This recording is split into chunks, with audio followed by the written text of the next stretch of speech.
Download करें जनमत Haryana app.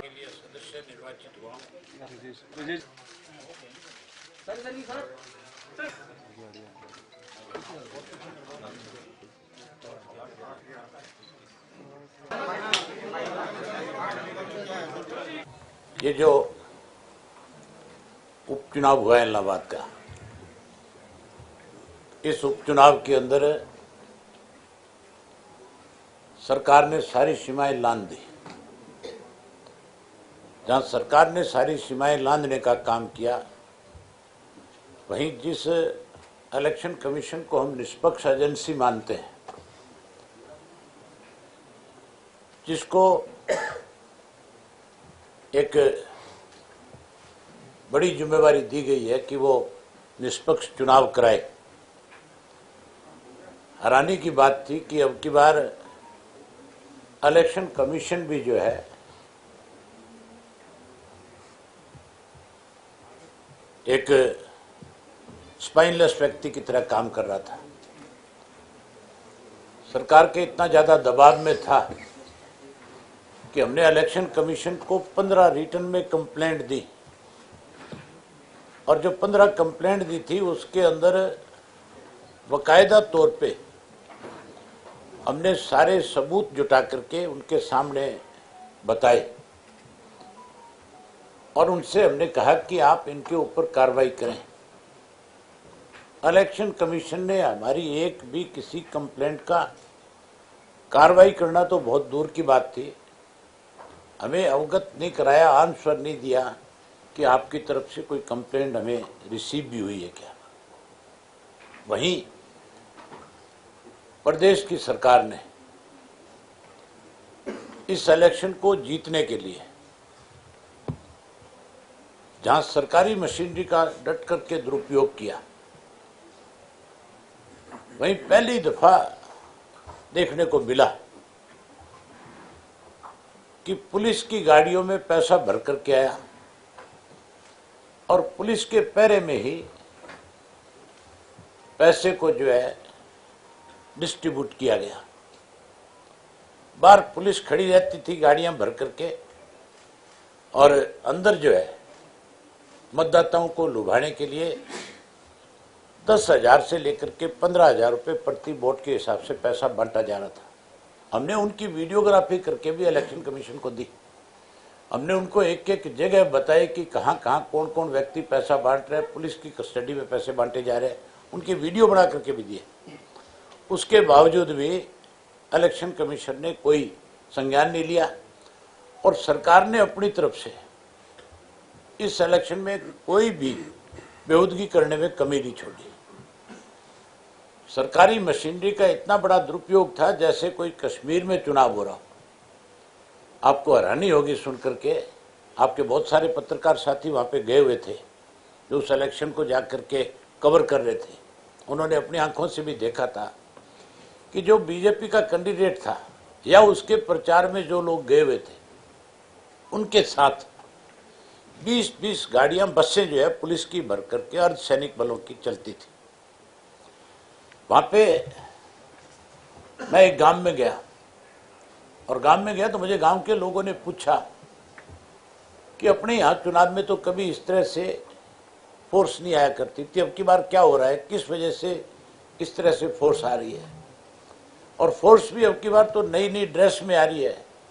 ऐसे लग रहा है जैसे कोई हमारे यहाँ पे कोई उग्रवादियों ने कोई अटैक कर रखा है, कोई एक्सट्रीमिस्ट आए हुए हैं, और फौज की वर्दी के अंदर ये लोग जो घूम रहे हैं, ये क्यों घूम रहे हैं। मैंने उनसे फिर एक बात बताई।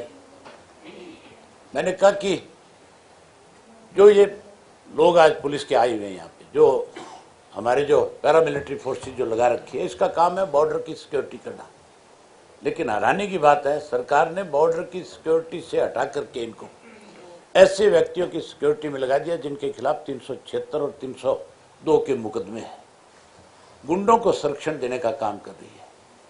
किस तरह से मतलब पुलिस का वहां पे दुरुपयोग किया गया। उसके बावजूद इलाहाबाद का जो मतदाता था, जो केवल खेती पे निर्भर करने वाला था, उस मतदाता ने जहां मुझे 9,000 वोट ज्यादा दिया पिछले चुनाव से, पीछे मुझे 57,000 कुछ वोट दिया गया था। अब की बार 8,000 वोट बढ़ा करके 65,000 वोट जो है, 65,000 कुछ वोट मेरे पक्ष में उन्होंने डाले।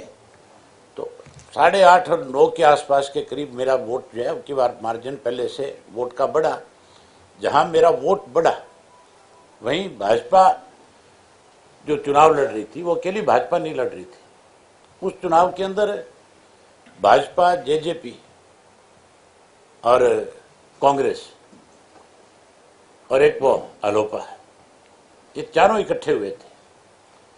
कांग्रेस का तो ये हालत थी अब की बार कि कांग्रेस के जो सत्ता पक्ष और विपक्ष दोनों मिलकर के इस चुनाव में इकट्ठा होकर के चुनाव को लड़ रहे थे। जैसे मैंने पहले भी कई दफा आपके सामने ये बात रखी कि भूपेंद्र सिंह हुड्डा जो है भारतीय जनता पार्टी के इशारे पे चलने वाला व्यक्ति है, ये भाजपा से मिले हुए हैं। और मैंने अनेक दफा आपके सामने सबूत बताए कि कैसे राज्यसभा के चुनाव के अंदर इसी जिस जगह पे हम बैठे हैं, प्रेस कॉन्फ्रेंस कर रहे हैं, इसी के अंदर मतदान केंद्र बना हुआ था। पेन की स्याही बदल करके उन्होंने भाजपा की मदद करी थी, सुभाष चंद्र राव को एमपी बनाया था। उसके बाद अपने बेटे को मेंबर पार्लियामेंट बनाने के लिए भाजपा से सांठ-गांठ करी थी। और इस चुनाव के अंदर चौधरी भूपेंद्र सिंह हुड्डा जब वेलनाबाद में वोट मांगने गया कांग्रेस के कैंडिडेट के पक्ष में, तो अपने भाषण में उन्होंने कहा कि मैं वोट तो कांग्रेस के लिए मांगने आया हूं, लेकिन गोपाल कांडा मेरा मित्र है। उसका सीधा इशारा था कि गोपाल के भाई के पक्ष में मतदान किया जाए, गोविंद को वोट दिया जाए, बीजेपी की मदद की जाए। जहां उन्होंने मदद करी वहीं और कांग्रेस के जो लीडर थे उन्होंने भी खुल करके भाजपा के लिए वोट मांगे और भाजपा के पक्ष में वोट डलाए। कांग्रेस का उम्मीदवार जो था, जिसको पिछली बार 35,000 वोट मिला था, अब की बार 20,000 वोट उसको मिला, 15,000 वोट कम हो गया। और वो 15 का 15,000 वोट जो है भाजपा को शिफ्ट हुआ। और भाजपा को जब शिफ्ट हुआ तो उनकी 45,000 से बढ़ करके वोट वो 60,000 हुई। मतलब सारी पार्टियां मिल करके अब की बार इस चुनाव के अंदर जीतने का प्रयास कर रही थी। जहां कांग्रेस की जमानत जब्त हुई, वहीं प्रदेश के मुख्यमंत्री को अगर थोड़ी सी भी नैतिकता है तो फिर मुख्यमंत्री को, क्योंकि 2 बाई इलेक्शन हमारे प्रदेश में हुए, पहला बाई इलेक्शन बड़ौदा का हुआ, तब सरकार को बने 1 साल हुआ था और 1 साल में ही लोगों ने सरकार के खिलाफ अपना मैंडेट दे दिया था। रिजाइन तो उसी वक्त कर देना चाहिए था, लेकिन उसके बाद क्योंकि कृषि के 3 काले कानून और बन गए और ये लगातार इस बात पे मोहर लगा रहे हैं कि हमने जो कानून बनाए हैं वो बिल्कुल जायज़ हैं, ठीक है। अब की बार फिर इलाहाबाद के उपचुनाव के अंदर जहाँ कृषि के 3 काले कानूनों को नकारने का किसान ने काम किया, वहीं सरकार के खिलाफ एक बार फिर कि सरकार जो है टोटल फेल हो चुकी है, इसकी लोकप्रियता बिल्कुल खत्म हो चुकी है। इसलिए अब मुख्यमंत्री को सत्ता में बने रहने का कोई अधिकार नहीं है, मुख्यमंत्री को इस्तीफा देना चाहिए। अगर मुख्यमंत्री इस्तीफा नहीं देता तो जिस ढंग से पिछले 3 दिन से लगातार हरियाणा प्रदेश के माहौल को खराब करने का सरकार की तरफ से एक प्रयास हो रहा है, कहीं इनके मेंबर पार्लियामेंट जो है वो जाकर के इस तरह की भाषा बोलते हैं और प्रेस के रूबरू खड़े होकर के कहते हैं कि कोई अगर हमारे पूर्व मंत्री की तरफ हाथ करेगा तो हम उसका हाथ काट लेंगे, कोई उसकी तरफ आंख उठाएगा तो हम उसकी आंख निकाल लेंगे। मेंबर पार्लियामेंट इस किस्म की भाषा बोल करके कहीं ना कहीं लोगों को उकसाने की कोशिश करता है। इसी तरह एक इनका राज्यसभा का मेंबर रामचंद्र जो जात पात को बढ़ावा दे करके कहीं इस विवाद को बढ़ाना चाहता है, जो जिस ढंग से उसने भी वहाँ जाकर के जो किसान विरोध कर रहे थे शांतिप्रिय तरीके से, उसके ऊपर लाठीचार्ज करवाया। एक किसान आज भी जिंदगी और मौत के बीच में जूझ रहा है। ऐसे व्यक्तियों के खिलाफ सख्त कार्रवाई होनी चाहिए और जो लोग इस तरह का जहर घोल रहे हैं उनके खिलाफ मुकदमे दर्ज होने चाहिए। जहां उनके खिलाफ मुकदमे दर्ज होने चाहिए वहीं मुख्यमंत्री को इस बात की जिम्मेवारी लेनी चाहिए कि मुख्यमंत्री की कमजोरी है, उसकी वजह से प्रदेश में इस किस्म के हालात आज लगातार होते जा रहे हैं। पहले इसी मुख्यमंत्री ने 5 वर्ष प्रदेश का मुख्यमंत्री रहते हुए राजकुमार सैनी की पीठ पे हाथ रख करके इस हरियाणा प्रदेश को आग में झोंकने का काम किया था। उस व्यक्ति की वजह से जाट आरक्षण आंदोलन के दौरान 32 लोग बिना वजह के मौत के घाट उतार दिए गए थे। वहीं जहां प्रदेश के हालात खराब किए, जहां प्रदेश के अंदर भाईचारे को तोड़ने का काम किया, आज फिर सत्ता में बैठे लोग जो है इस तरह के अच्छे हथकंडे अपना करके इस प्रदेश के राजनीतिक माहौल को जहां खराब करना चाहते हैं, जहां भाईचारा तोड़ना चाहते हैं, जहां अपनी कमियों को छुपाना चाहते हैं। इसके लिए गवर्नर को, महामहिम को तुरंत जो है इस सरकार को बर्खास्त करना चाहिए और गवर्नर रूल लगा करके यहाँ पे शांति स्थापित करनी चाहिए ताकि प्रदेश का माहौल ठीक हो सके। इस सरकार के रहते मुझे नहीं लगता कि प्रदेश का माहौल जो है ठीक हो पाएगा, क्योंकि जिस सरकार में बैठे लोग, चाहे कोई एमएलए है, चाहे कोई उनका एमपी है, चाहे कोई उनका राज्यसभा का मेंबर है, चाहे कोई पूर्व मंत्री है, अगर वो इस किस्म की भाषा बोलते हैं, सरकार कोई संज्ञान नहीं लेती, तो इसका मतलब सरकार का उनको पूरा आशीर्वाद है। सरकार स्वयं माहौल खराब करना चाहती है। उदाहरण आपके सामने है, पिछले 2 दिन के अंदर अलग अलग 4 पॉइंट्स चूज किए गए हरियाणा प्रदेश के चारों कोणों में, और किस तरह से इस भाईचारे को बिगाड़ा जाए, इसके लिए एक जगह दुग्गल को भेजा गया, एक जगह पे रामचंद्र जांगड़ा को भेजा गया, एक जगह के ऊपर आपके इसको अरविंद शर्मा को भेजा गया, और एक जगह के ऊपर उसको पूर्व मंत्री जो क्या नाम इसका मनीष ग्रोवर को भेजा गया। ये एक पूरी साजिश थी। साजिश के तहत हरियाणा प्रदेश के माहौल को खराब करने का एक षड्यंत्र था, लेकिन वो अपने षड्यंत्र में कामयाब तो नहीं हो पाए, लेकिन फिर भी उन्होंने माहौल खराब करने की अपनी तरफ से पूरे प्रयास किए गए। ये सारी चीजें ऊपर के लेवल से तय करके इनको दी गई है। ये बात स्वयं इन चारों में से एक व्यक्ति ने स्वीकार करी है कि हमें जो ऊपर से आदेश दिया गया, जैसी भाषा हमें बोलनी चाहिए थी, जो हमें कहना चाहिए था, वो हमें लिखित रूप में दिया गया। हमने उसी को ले जा करके प्रेस और पब्लिक के सामने कहा ताकि हालात बिगड़े, हालात खराब हों।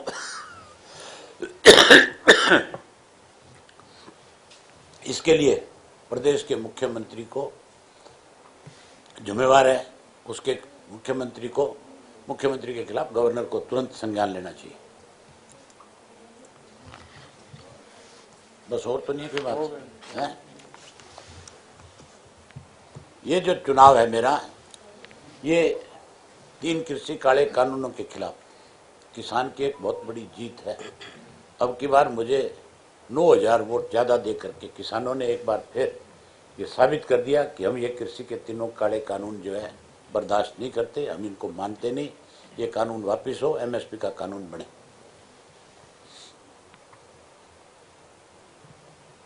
बीजेपी कह रही है सर कि चुनाव आयोजन पिछली बार से कम हुआ है और ये हमारी एक इनडायरेक्टली कह सकते हैं कि कामयाबी। मैंने आपको अभी बताया कि मुझे पिछली बारी 57,000 कुछ वोट मिले थे और अब की बार मुझे जो है 65,000 से ऊपर वोट मिले। 65,992 वोट मिले, मतलब 66,000 वोट समझो। 9,000 वोट मेरा पिछले चुनाव से बड़ा है। और जो बीजेपी कहती है कि मार्जिन कम हुआ है, तो बीजेपी और कांग्रेस दोनों मिलकर के चुनाव लड़ रही थी। कांग्रेस ने अपना वोट जो है बीजेपी को शिफ्ट किया, इसीलिए कांग्रेस की जमानत जब्त हुई। अब ये मोहर लग चुकी है कि भाजपा और कांग्रेस दोनों जो है एक ही थाली के चट्टे बट्टे हैं, कोई अलग अलग नहीं है। दोनों मिलकर के प्रदेश को नुकसान करना चाहते हैं। साहब ने तो आपको भी अपना मित्र बताया हैं? जहाँ एक बार कांडा साहब को अपना मित्र बताया था, उन्होंने आपको भी अपना मित्र बताया। मेरी और भूपेंद्र सिंह की तो मित्रता कभी रही नहीं, ये तो जग जाहिर है। ये तो कोई अगर अपनी बात को फिर किसी तरीके से उसको कवर करना चाहता था, इसलिए शायद उसने ये बात कह दी होगी। मेरा तो कांग्रेस के साथ हमेशा 36 का आंकड़ा रहा है। किसी ने प्रचार नहीं किया, भूपेंद्र सिंह हुड्डा ने शायद वहाँ इलाहाबाद में इतना भाजपा की मदद कर रहा था, इसीलिए तो वहां पे एक बार गया और जाते सबसे पहले बात यही कही कि भी गोपाल कांडा मेरा मित्र है।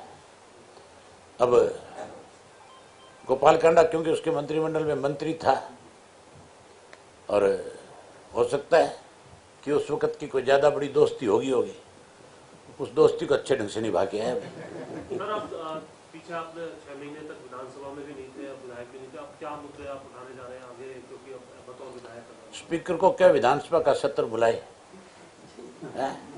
फिर देखो क्या मुद्दे उठाता हूँ। मेरा सबसे पहला मुद्दा किसानी का होगा। इन कृषि के 3 काले कानूनों को लेकर के जिस तरह से कांग्रेस के लोगों ने भाजपा के साथ मिल करके कहीं इस आंदोलन को कमजोर करने की कोशिश की, उस आंदोलन को फिर से ताकत मिले, किसान को फिर मजबूती मिले। मेरा सबसे पहला मुद्दा इन 3 काले कानूनों के खिलाफ सरकार की घेराबंदी करना है। जब आप चुनाव लड़ रहे थे सरकार को 7 साल हो गए थे, तो 7 साल पे क्या प्रतिक्रिया देंगे? गठबंधन में 2 साल हो गए, 5 साल। वहां मुख्यमंत्री गया, इनके मंत्री गए और ये भाषण देते थे और कहते थे कि इलाहाबाद का विकास नहीं हुआ। ये बात तो मैं भी कहता हूं कि इलाहाबाद में पिछले 17 साल से कोई विकास नहीं हुआ। 17 साल में जो कोई विकास करवाया वो या तो मैंने विधायक रहते हुए करवाया या चौधरी ओम प्रकाश चौटाला ने विधायक रहते हुए कराया। इन 17 साल में 10 साल कांग्रेस का राज था, 7 साल बीजेपी जेजेपी का राज हो गया। ये कहते थे वहां कि अगर आप विकास चाहते हो, सरकार का हिस्सा बनना चाहते हो तो हमें वोट दो, कंडीशनली वोट मांगते थे। इलाहाबाद का मतदाता जो है वो बहुत स्वाभिमानी है, वो ना तो किसी के दबाव में आता, ना किसी से डरता, ना वो बिकता। इन्होंने सारे हथकंडे अपनाए। जो छोटे छोटे कर्मचारी डिपो होल्डर जो था गांव का, इन्होंने उस डिपो होल्डर को भी ये बुला करके कहा कि या तो तेरा डिपो बंद कर देंगे या तो हमारे पैसे बंटवा। इन्होंने आंगनवाड़ी की वर्कर को बुला करके भी ये कहा कि आप क्योंकि सारा दिन गरीब लोगों में रहती हो, उनका कैसे वोट हमें मिले, इसके लिए तू हमारी मदद कर। इन्होंने आशा वर्कर को भी पकड़ा, इन्होंने स्कूल के चौपड़ासियों को तक भी नहीं बख्शा। इन्होंने जो कोई छोटा मोटा कर्मचारी था उस पर इस बात को लेकर के बहुत दबाव बनाया कि हमारा राज है और तुम्हें इसका खामियाजा भुगतना पड़ेगा या आप हमारी मदद करो। इन्होंने जितना सरकारी मशीनरी का दुरुपयोग ये कर सकते थे, इन्होंने कोई कोर कसर नहीं छोड़ी। आप में से बहुत साथी वहां थे, आपने अपनी आंखों से देखा सब कुछ। इलेक्शन कमीशन भी कैसे नपुंसक बना हुआ था, इस बात का एहसास आपको इस चुनाव में हुआ होगा जरूर। मैंने गिनती के समय ऑब्जर्वर से पूछा था कि हमने जो कंप्लेंट दी उनका क्या हुआ, तो ऑब्जर्वर के पास कोई जवाब नहीं था। ऑब्जर्वर मेरी बात को टाल गया। मैंने फिर दोहरा के कहा, मैं क्या आपकी क्या जिम्मेवारी थी, आप किस लिए यहाँ आए हुए थे, चुनाव आयोग ने आपको किस काम के लिए भेज रखा था। जब हमने आपको कंप्लेंट दी, अगर हमारी कंप्लेंट सही नहीं थी तो कम से कम आप हमें लिख करके भेजते कि हमने जांच कर ली, इसमें कुछ ठीक नहीं पाया गया। आपने जवाब क्यों नहीं दिया? कोई जवाब नहीं था उस आदमी के पास। इसका मतलब इन्होंने इलेक्शन कमीशन को भी अपने अधीन ले लिया एक तरह से, जो इंडिपेंडेंट एजेंसी। हमने हर कंप्लेंट के साथ वीडियोग्राफी करके दी इनको। 15 से ज्यादा कंप्लेंट दी, अलग अलग कंप्लेंट्स हैं ये सारी सारी। और तो इनकी कॉपियां आपको दे देंगे, हाँ वीडियो भी मिल जाएगी आपको। वीडियो तुम खुद नहीं बना रहे थे वहां, आप खुद तो बना रहे थे सारी चीजें। मुझे तो आप जैसे भाई आके बताते थे, अबे सिंह जी फलानी जगह ये हो रहा है, हम भी वीडियो बना के ले आपको दे देते हैं।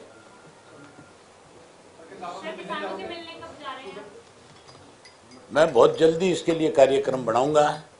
मैं अभी उनसे संपर्क करके और सिंगू बॉर्डर भी जाऊंगा और टिकरी के बॉर्डर पे भी जाऊंगा, और मैं यूपी का जो बॉर्डर है गाजीपुर, वहां भी जाके आऊंगा, राजस्थान वाले बॉर्डर पे भी जाके आऊंगा, क्योंकि पहले भी मैं लगातार इन चारों बॉर्डर्स के ऊपर जाता रहा हूं और वहां जाकर के किसानों से लगातार मिलता रहा हूं।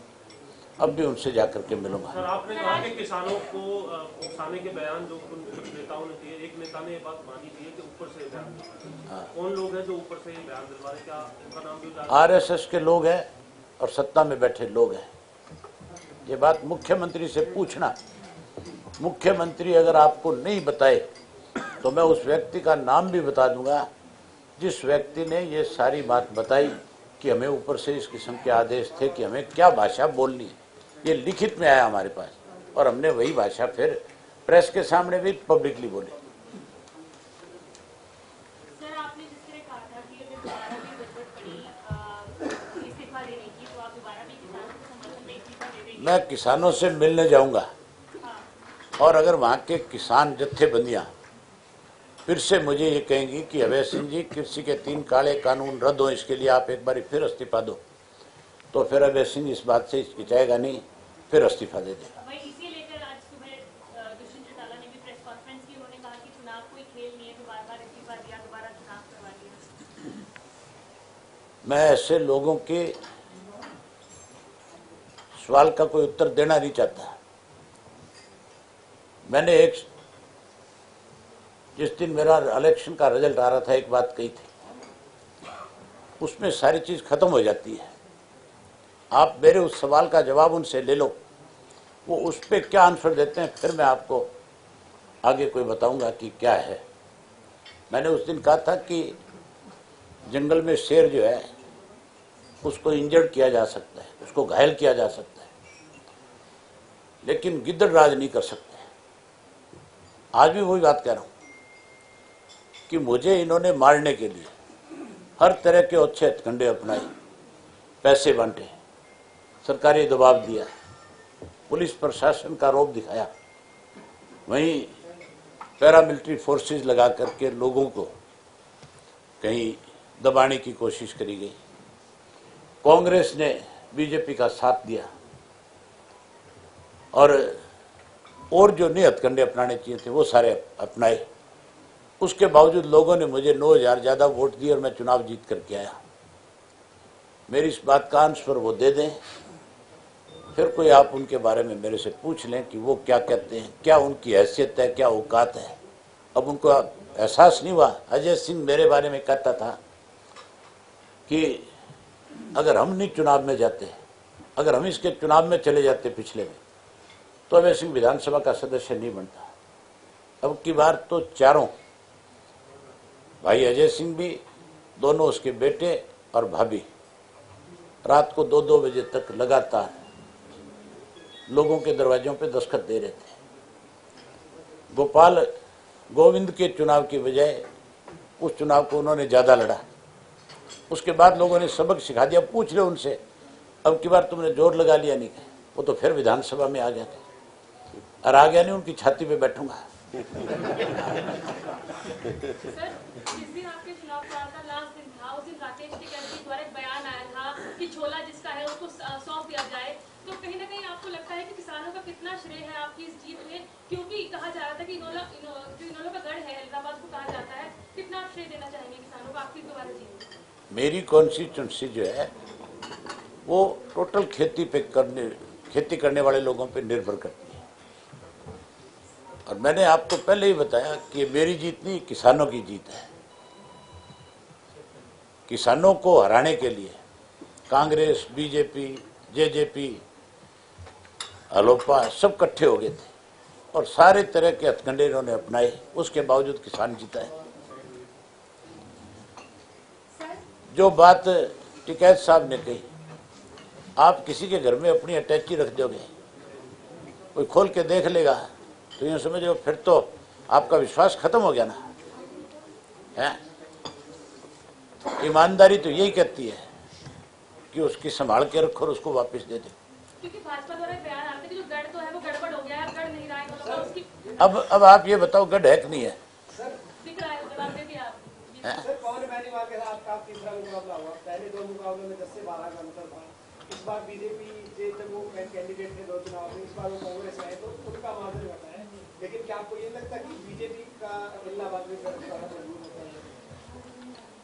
मैं कहता हूँ कांग्रेस पार्टी जो है वो भाजपा के साथ पिछले 7 साल से सांठ-गांठ किए हुए हैं।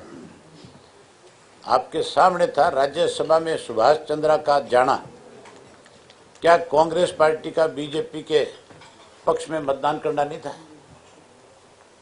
उस दिन साबित नहीं हो गया था?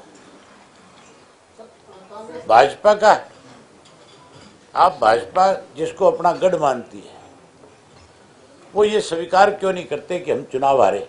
हर तरह के हथकंडे अपनाने के बाद सेशन आएगा, मैं विधानसभा के सेशन में सरकार में बैठे लोगों से पूछूंगा कि तुम वहां गए थे सारे, और जो भाषा तुम बोल करके आए, जो काम तुमने वहां किया, क्या इसकी इंक्वायरी कराओगे? मैं तो आज भी डिमांड करता हूं कि इलेक्शन की इंक्वायरी हो। जिन लोगों ने इस इलेक्शन के अंदर प्रलोभन दिए हैं, लालच दिए हैं, जिन लोगों ने सरकार का मिसयूज किया, उन लोगों के खिलाफ कार्रवाई हो। सर, आपने अभी बताया कि इसमें इलेक्शन कमीशन ने कुछ नहीं किया, कार्रवाई नहीं की। सुभाष चंद्रा का भी आप एग्जांपल दे रहे हैं, शाही बदली आरोपी है आज तक, इलेक्शन कमीशन ने कुछ किया नहीं है पहले से। तो तभी तो कहते हैं इलेक्शन कमीशन भी जो है वो भी स्पाइनलेस हो चुका है, वो भी अब इंडिपेंडेंट बॉडी के रूप में काम नहीं कर रही। सर, जिस तरीके से आपने आरोप लगाया कि चुनाव में सरकारी मंजूरी का दुरुपयोग हुआ है, क्या आप मांग करते हैं? क्योंकि स्क्रीन में हमने देखा था, आपने कहा था कि सीबीआई जांच होनी चाहिए। मैंने कहा इसकी जांच सीबीआई नहीं, सिटिंग जज से होनी चाहिए, हाई कोर्ट के, ताकि आइंदा से इस तरह की सरकार जो है बेकायदियां ना कर सके। बहुत धन्यवाद। राजनीति के आगे, राजनीति के पीछे, हर हलचल को जानने के लिए हमारे YouTube चैनल जनमत हरियाणा को लाइक करें, सब्सक्राइब करें और अपडेट रहने के लिए बेल आइकन दबाना ना भूलें। देखते रहें जनमत हरियाणा, सच के अलावा कुछ भी नहीं।